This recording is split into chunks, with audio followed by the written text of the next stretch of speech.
Invité exceptionnel et prestigieux sur Europe 1, l'entraîneur du Paris Saint-Germain, Mauricio Pochettino, qui nous reçoit au centre d'entraînement. Bonsoir Mauricio Pochettino, merci d'être avec nous. Bonsoir, merci à vous. Je sais que vous parlez français, nous vous poserons des questions avec Jacques Vendroux et Jimmy Algerino en français, mais vous pourrez répondre bien sûr en espagnol et nous allons traduire. On est ravis, merci de nous accueillir. Première question sur l'actualité du PSG bien sûr, avec Jacques Vendroux. C'est un grand honneur, en tous les cas pour Europe 1.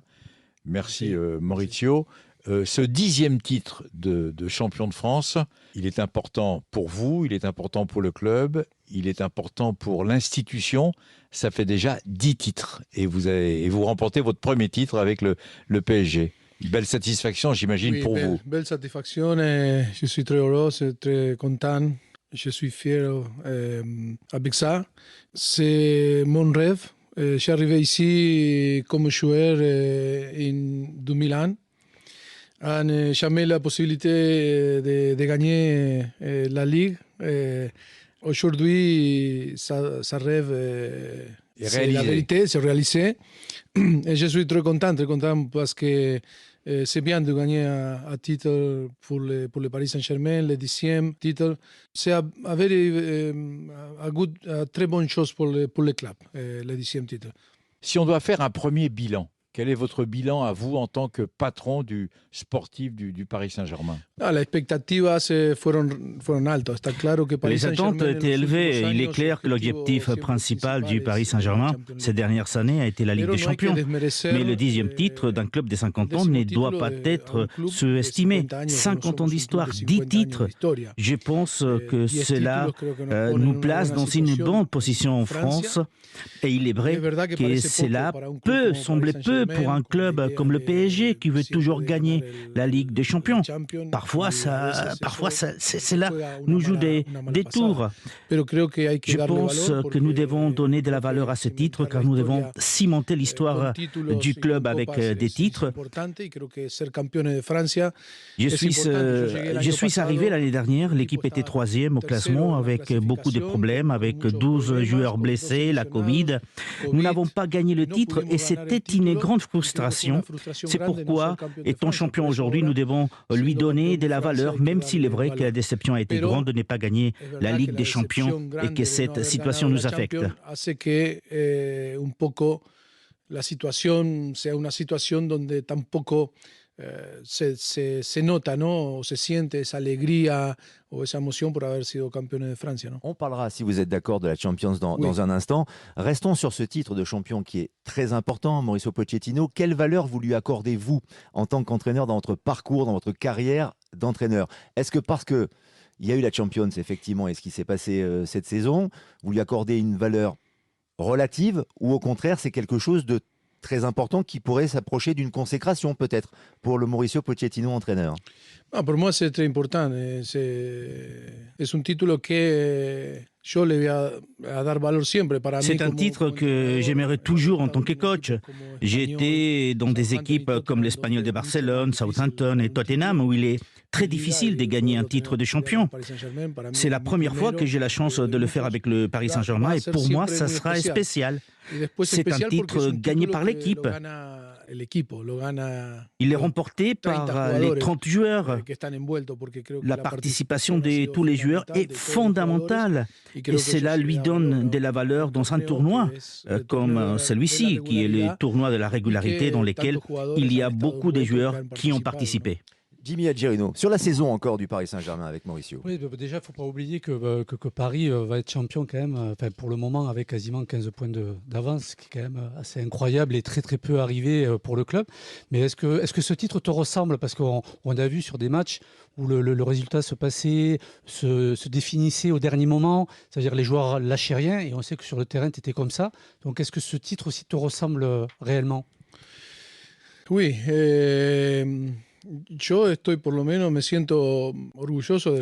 suis très fier des joueurs, de l'effort de l'équipe, de tous les efforts qu'ils ont fait pour gagner le titre.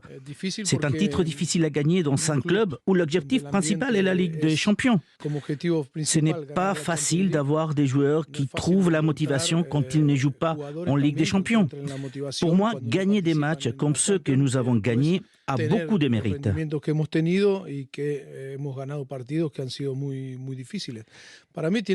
Bien sûr, les gens peuvent penser le contraire, ils peuvent penser que c'est facile de gagner un championnat avec le Paris Saint-Germain, mais ce n'est pas comme ça.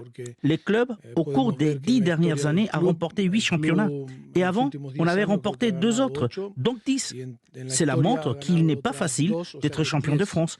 J'insiste sur le fait que cela a beaucoup de mérite. Et je le répète, il est vrai que cela est toujours terni par le fait de ne pas avoir gagné la Ligue des Champions. C'est une perception qui ne peut être changée, mais d'un côté, il y a la joie d'avoir gagné la Ligue, et de l'autre, il y a la déception de ne pas avoir gagné la Champions. Es una emoción y es una percepción que no se puede cambiar y creo que hay que separar, ¿no? Hay que separar, por un lado, la alegría de haber ganado la Liga con el mérito que tiene y por otro lado, la decepción de no estar en los lugares que queremos en la Champions. Puisqu'on parle de vous, puisqu'on parle du Paris Saint-Germain, Mauricio, ça fait 2 ans que vous êtes maintenant à Paris. Quel est votre commentaire sur le football français et surtout sur l'équipe de France de football? Bueno, on commence par le football français. Oui. Estamos en el país campeón del mundo. Nous sommes dans le pays champion du monde. Et parfois, ici en France, en parlant du championnat français, on le minimise, alors qu'il faut lui accorder beaucoup de crédit. La France est une pépinière des joueurs incroyables. Nous voyons l'équipe nationale obtenir des grands résultats. Il y a des grands entraîneurs comme Didier Deschamps et de nombreux joueurs français jouent dans le monde entier. Je pense que le football français est sous-estimé. Nous le voyons en ce moment même. Quand vous travaillez ici, quand vous êtes dans cette ligue, vous vous rendez compte que c'est un football agressif, un football dynamique, un football très physique. Et il y a de la qualité, parce qu'il y a des joueurs avec beaucoup de qualités. C'est un football muy físico y que tiene calidad, porque jugadores con mucha calidad. La France est l'un des principaux pays qui alimente les grandes ligues. Il y a des grands joueurs français dans les grandes ligues, dans tous les clubs, les championnats français à un niveau très élevé. C'est plus dur que la Liga ou que la Première Ligue que vous connaissez? La Ligue 1, c'est différent. Ce sont des cultures différentes avec des caractéristiques différentes, des styles de jeu différents. Chaque championnat a sa propre complexité. Le championnat français est un championnat compétitif. C'est un championnat attractif. Nous apprécions vraiment d'être ici. Es una liga atractiva y que la verdad que nosotros disfrutamos mucho de estar aquí. On parle beaucoup du Paris Saint-Germain, on parle beaucoup de vous. On parle beaucoup de votre avenir. Comment vous gérez dans votre tête tous les noms qui circulent? Zidane, Conte, Pochettino qui peut rester aussi au Paris Saint-Germain. Comment vous le gérez psychologiquement? Je suis une personne calme, je suis une personne qui donne de l'importance aux choses qui le méritent vraiment. Je ne suis pas seulement calme dans le football, mais aussi dans la vie de tous les jours. Je comprends qu'être Paris Saint-Germain signifie être très exposé, qu'il y a beaucoup de rumeurs. Je le prends naturellement et calmement. Lorsque je me suis préparé à devenir entraîneur de football en espérant entraîner un jour un club comme le Paris Saint-Germain, toute mon expérience en tant que joueur, la préparation que j'ai eue et l'expérience que j'ai acquise dans les clubs précédents m'ont aidé à voir les choses calmement et à avoir une vision plus juste de la réalité des choses, à ne pas vivre des réalités parallèles qui m'affectent de manière négative. Une vision mucho más certera de lo que realmente pasa, no vivir realidades paralelas que affectarian en un plano negativo. ¿No? Voilà, vous parlez de sérénité, vous êtes serein, Mauricio Pochettino, mais puisque Jacques vous tend la perche et vous pose la question, est-ce que vous savez à l'heure d'aujourd'hui ce que vous avez envie de faire la saison prochaine avec le Paris Saint-Germain ou sans le Paris Saint-Germain? C'est la question que beaucoup se posent concernant votre avenir. Est-ce que vous êtes fixé aujourd'hui? Est-ce que vous avez une idée? Bien sûr, je pense que la chose la plus importante de toutes est d'apprendre des expériences passées. Au cours de l'été dernier, un projet a été présenté qui était passionnant pour tout le monde et suscitait des grandes attentes. J'ai toujours dit que c'était un énorme défi pour tous ces joueurs d'être capables de se compléter les uns les autres. Je pense qu'au moment où nous étions à notre meilleur niveau est arrivé le moment de la plus grande déception, le Real Madrid. Nous avons joué 150-160 minutes vraiment très bien. Le premier match est un match pour 3 ou 4-0 et pour arriver sur le terrain de Madrid avec cette différence. Et puis à la 60e minute du match retour, ils ont marqué le but. Nous étions bien supérieurs jusqu'à ces moments-là. Mais il arrive, ce qui arrive souvent dans le football, ce sont des choses qui arrivent. Nous l'avons vu dans d'autres matchs comme Real Madrid-Chelsea ou encore Manchester City-Real Madrid. Il y a beaucoup de choses qui sont incontrôlables dans le football, qui arrivent, qui nous frappent et nous font beaucoup de mal à un moment où l'équipe progressait.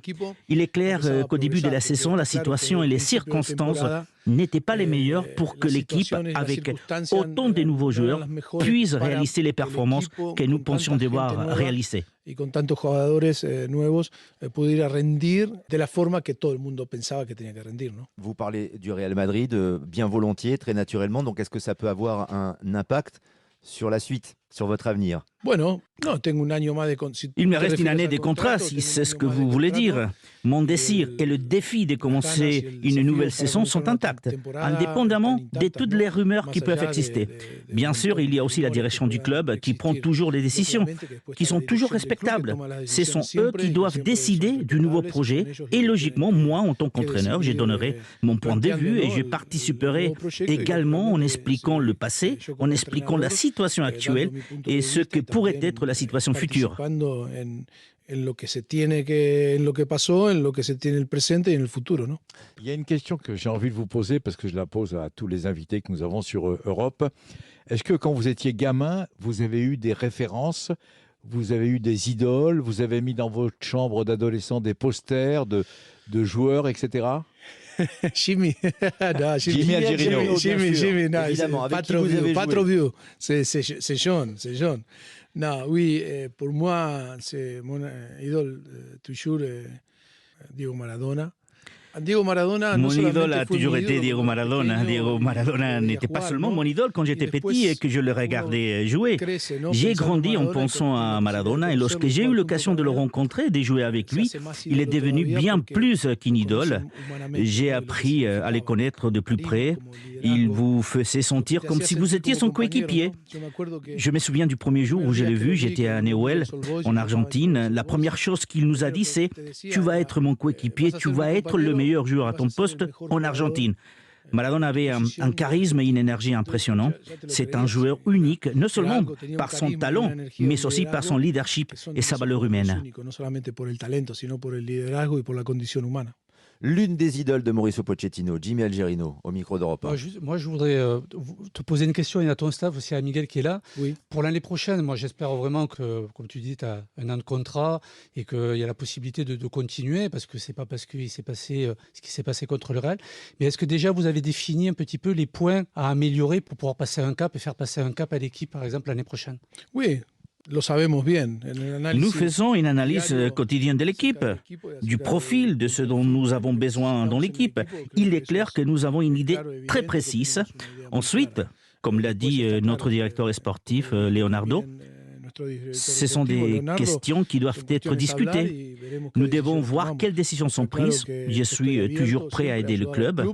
Cela a toujours été mon objectif depuis mon arrivée, aider le club. Je suis un entraîneur qui sera toujours du côté du club, du côté des supporters. Nous sommes très clairs à ce sujet. Logiquement, nous allons parler, nous allons exposer ce que nous avons vu pendant cette année et demie et ce que nous pensons devoir corriger. Vous me permettrez de ne pas le dire publiquement, car je pense que nous devons d'abord le parler en privé. Lo que nosotros vemos en este año y medio y lo que pensamos que tenemos que corregir. Y me permitirás que no lo diga públicamente porque primero creo que tenemos que hablar privadamente, ¿no? On parle d'avenir, on parle de la saison prochaine. Est-ce que vous pouvez nous annoncer une bonne nouvelle, que Mbappé va rester au Paris Saint-Germain?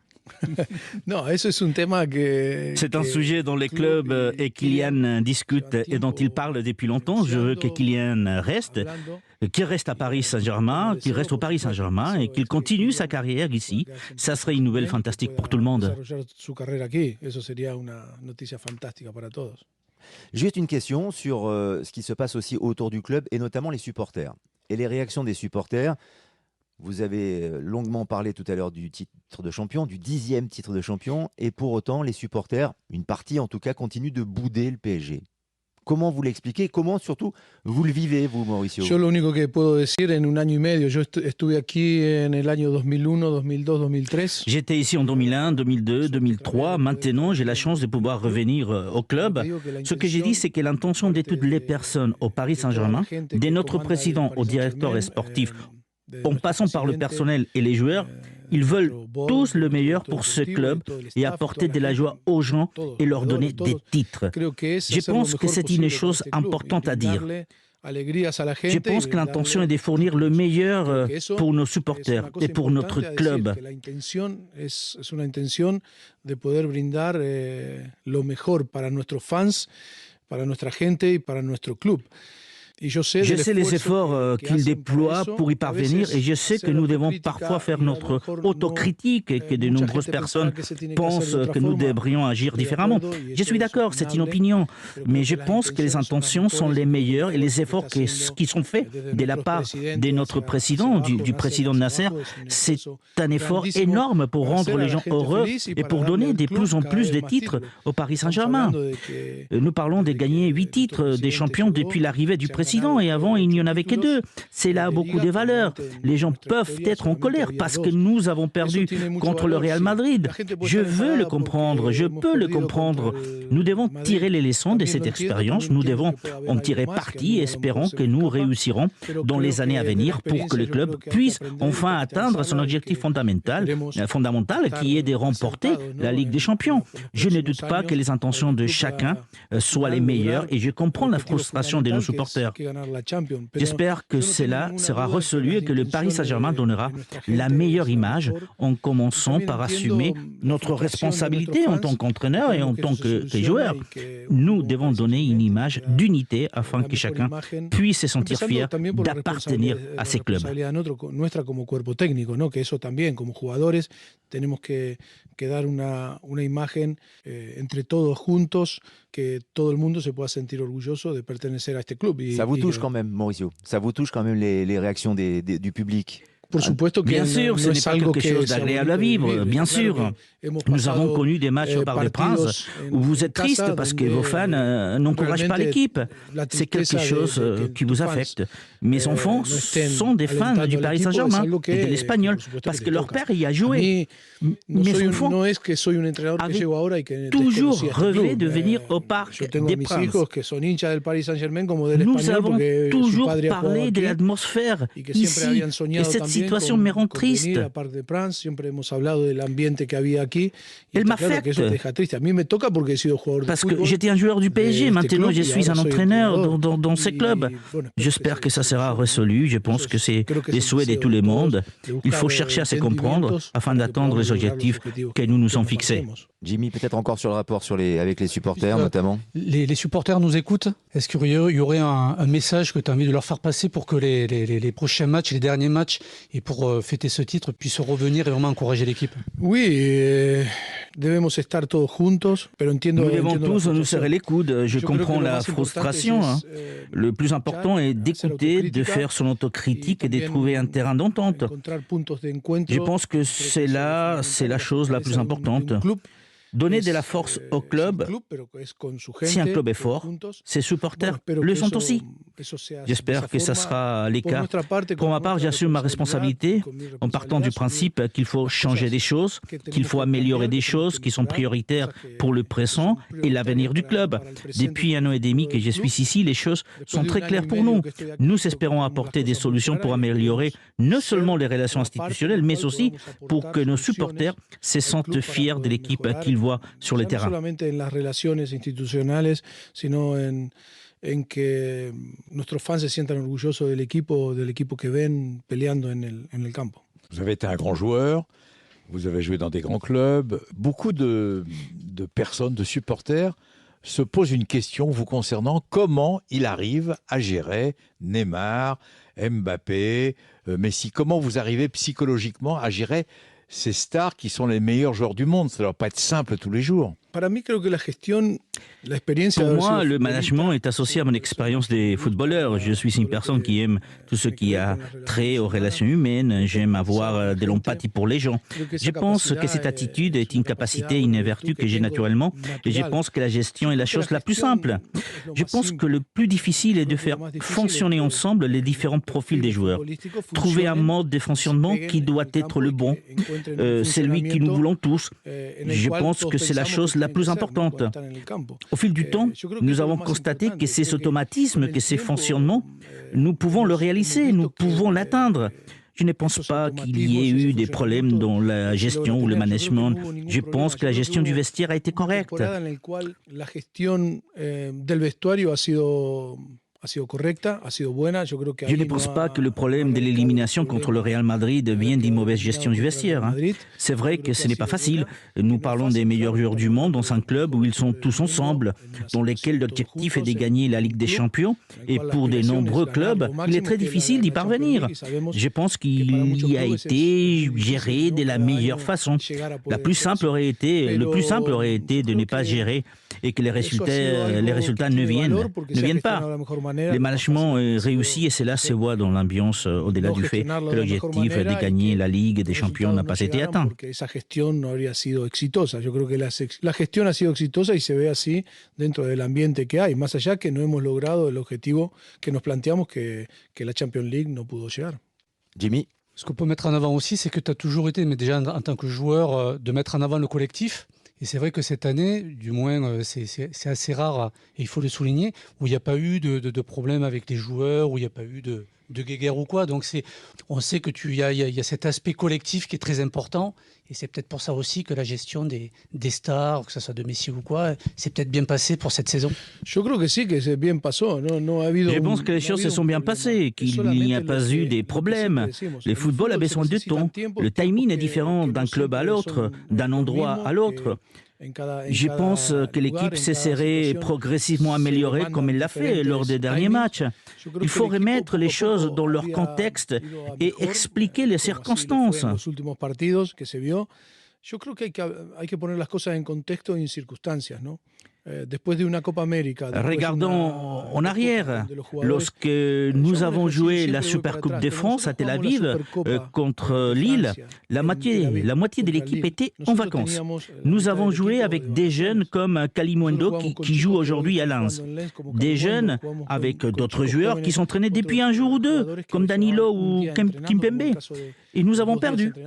Et alors, lors de la conférence de presse, on me demande si je me sens menacé en tant qu'entraîneur. Je pense qu'ils sortent les choses de leur contexte dès le début. Ensuite, nous avons eu la compétition internationale avec 3 matchs. Les joueurs partent, des joueurs reviennent. Nous jouions tous les 2 ou 3 jours, pas de temps pour s'entraîner. Et en plus de tout cela, vient la Covid, les blessures, les suspensions.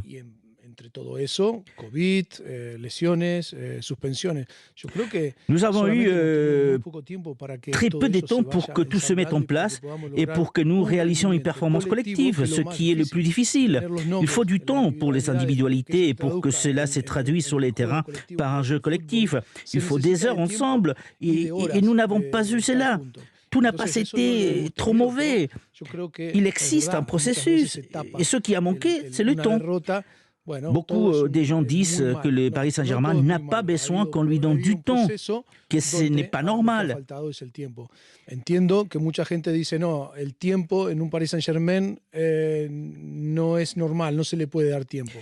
Pero mais vous pouvez donner du temps à Liverpool, vous pouvez donner du temps à Manchester City ou Chelsea.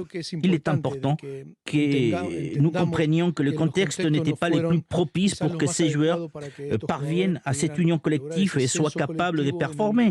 Ce n'est pas une excuse, mais c'est un exercice de réflexion que nous devons faire. Nous devons maintenant penser à de nombreuses autres choses qui doivent être corrigées, qui doivent être faites différemment à l'avenir. Nous le savons très bien et le club club le sait très bien. Il y a des choses qui doivent changer dans son avenir immédiat. On a bien compris que vous aimeriez, en tout cas dans le football en général, qu'on laisse plus de temps au collectif et aux entraîneurs, en effet. Faut-il d'ailleurs laisser plus de temps encore à Lionel Messi, qui est l'une des recrues du PSG et qui, aux yeux de beaucoup, d'une partie en tout cas, des supporters, des observateurs, n'est pas au niveau qui a été le sien lorsqu'il était au Barça. Ça reste un petit peu décevant. Faut-il lui laisser encore du temps? Et vous, quel est votre sentiment sur le Lionel Messi? No se puede hablar de Messi. Tu ne peux pas parler de Messi de cette façon. C'est comme quand je parle de Maradona, je ne parle pas d'un joueur ordinaire. Messi est au même niveau que Diego Maradona. Il est clair que le passage de Barcelone au Paris Saint-Germain a été un changement dans lequel un processus d'adaptation a été nécessaire. Las circunstancias que yo expliqué no favorecían a que él pudiera sentirse todo lo cómodo que ha estado en un club durante 20 años donde certaines circonstances ne lui ont pas permis de se sentir aussi à l'aise qu'à Barcelone, où il a passé 20 ans, où il a été le porte-drapeau du club. Juger Messi de cette manière est injuste. Je n'ai aucun doute sur sa qualité. Messi a suffisamment de talent pour faire ce qu'il a à faire. Il va le faire. La saison prochaine sera une saison complètement différente pour lui. Ce fut une année d'apprentissage et pas seulement au niveau professionnel. En venant au Paris Saint-Germain dans un nouveau championnat avec des nouveaux coéquipiers, mais aussi au niveau familial. Il faut en tenir compte. C'est un bouleversement important qui peut affecter un joueur. A una nueva liga, nuevos compañeros, sino que también a nivel familiar. Eso tenemos que tenerlo en cuenta, que siempre es un trastorno importante y que puede llegar a afectar, ¿no? Dernière question, Maurizio. Parfait, merci beaucoup. Est-ce que dans une autre vie, vous avez rêvé quelque part d'être l'entraîneur de l'équipe nationale d'Argentine? Est-ce que c'est quelque chose un jour qui peut arriver? No lo sé. Je ne sais pas. No quiero generar una Je ne vais pas créer des polémiques. Bueno, j'ai récemment eu 50 ans, peut-être ai-je changé ma façon de penser. J'essaye de penser davantage à aujourd'hui et moins à demain. Jusqu'à 50 ans, je pensais davantage à l'avenir. Quizás iba pensando más, no, iba muy por delante. Y a veces on vous a déjà demandé? En el pasado? Si. Si. Si, on me l'a demandé dans le passé. Je ne peux pas le dire. Vous nous dites qu'on vous a déjà demandé si vous vouliez être le sélectionneur de l'Argentine et en effet, vous ne voulez pas dire quand, mais c'est arrivé par le passé. Estaba con contrato. J'étais sous contrat, je ne pouvais pas. La question en tout cas de Jacques a beaucoup de sens parce qu'à l'avenir, peut-être que ça peut se reproduire. Merci infiniment Mauricio Pochettino. Merci à vous, un plaisir. C'était un vrai bonheur de vous avoir sur Europe 1. Merci beaucoup. Europe 1 Sport, la tournée européenne. Italie.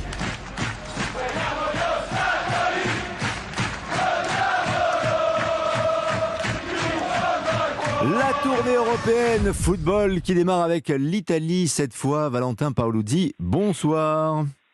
Buonasera a tutti. On est ravis de vous retrouver Valentin Paoluzzi avec une actualité un peu particulière. On va évidemment parler de la Serie A dans quelques instants, mais il y a quelques heures maintenant, le décès officiel de Mino Raiola a été annoncé, puisqu'il avait déjà été annoncé il y a quelques jours, mais il était encore vivant à ce moment-là. Il est né en Italie. C'est un agent aussi évidemment très puissant. C'était un agent très puissant avec beaucoup de joueurs qui sont passés par la Serie A, des stars du foot italien. Quelles sont les réactions? Qu'est-ce qui se dit en Italie concernant ce Mino Raiola? Oui, c'est un personnage qui fait partie de l'histoire récente du football italien. Alors tous les clubs notamment le rendu hommage sur les réseaux sociaux. Si on regarde les réactions des fans de football italien, c'est très très contrasté. Hein, on va pas se mentir. Voilà, Carmine Raiola de son nom de baptême, né à Nocera Inferiore au sud de Naples. Alors il représente vraiment l'italien, l'immigration italienne qui réussit à l'étranger. Ça on peut pas lui enlever. Hein, c'est un autodidacte. Il est parti de rien. Il a commencé dans la pizzeria familiale, c'est très cliché, mais c'est la vérité. Et puis, ses premiers coups hors des frontières des Pays-Bas, parce que sa famille avait immigré. Il avait 1 an quand il a quitté l'Italie. Donc, c'est vraiment voilà, juste sur sa carte d'identité qu'il est italien, mais il semble même que l'italien, il l'a appris plus tard de façon autodidacte parce qu'en famille, on parlait le dialecte napolitain, vous voyez. Et ses premiers transferts à l'international, hors des Pays-Bas, c'était avec des clubs italiens. Le tout premier, c'était Brian Roy, qui était, je crois, un attaquant qui avait signé à Foggia en 92, et puis l'année suivante, des noms un peu plus connus, Wim Jonk et Dennis Bergkamp, qui avaient quitté l'Ajax d'Amsterdam pour l'Inter. Alors c'est le premier pays où il a eu une grosse influence. Il a amené Pavel Nedved, la Lazio, c'était en 96. Ibrahimovic, la Juve, c'était en 2004. Ensuite, il avait le don de repérer très jeune les futures stars du football italien. Voilà, Mario Balotelli. Dès l'âge de 18 ans, Raiola était son agent. Gianluigi Donnarumma, le gardien du PSG, pareil, à l'âge de 15-16 ans, même plus tôt encore, il était suivi par la famille Raiola. Et alors ça, sur le communiqué de son staff, de sa famille et sur les réseaux sociaux, il est qualifié de plus extraordinaire agent de tous les temps. Alors on peut pas lui enlever que il a changé la figure de l'agent en Italie à l'international. On parle aussi dans ce communiqué de volonté de rendre le football meilleur. Bon, personnellement, je suis pas le seul à quelques doutes là-dessus, parce que bon, là, il a vraiment, voilà, c'est le roi de la com, alors pas de la communication, mais de la commission. Il a participé à l'abus spéculatif qui est devenu le football. Voilà, il a dérégulé le système. Son record de commission, lui, c'est le transfert de Pogba de la Juve à Manchester United. Alors 100 millions à payer Manchester United, et lui avait pris 30 millions d'euros. Voilà, voilà, il a payé Manchester United, et lui avait pris 30 millions d'euros. Voilà, a payé Manchester United, et lui avait pris 30 millions d'euros. Voilà, voilà, il a pas voilà, il a pas payé Manchester United, et lui avait pris 30 millions d'euros. Voilà, voilà, il a pas